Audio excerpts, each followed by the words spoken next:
ക്ഷണിക്കാത്ത കല്യാണത്തിന് പോകുന്നത് ശരിയല്ലേ ഉല്ലാസന? ഈ കല്യാണത്തിന് നമ്മളെ ക്ഷണിക്കാത്ത ആരുടെ കുറ്റമാണ്? നമ്മുടെ കുറ്റമാണോ? അവരുടെ കുറ്റമല്ലേ? അവരങ്ങനെ ഒരു കുറ്റം ചെയ്തെന്ന് വെച്ച് നമ്മൾ അവരോട് പിണക്കം കാണിക്കുന്നത് ശരിയാണോ? അല്ല. അപ്പൊ ആ കല്യാണത്തിന് പോയി നമുക്ക് മൃഷ്ടാന്നമായിട്ട് കഴിക്കാം. ഇതെന്താ സൂചേട്ടാ നാട്ടുകാരൊക്കെ ഇങ്ങനെ നോക്കുന്നേ?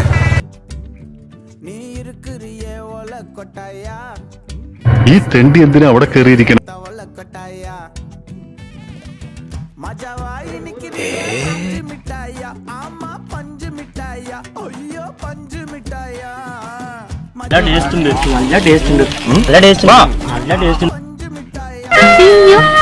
ഒരു ശകാലം മതി പറഞ്ഞിട്ട്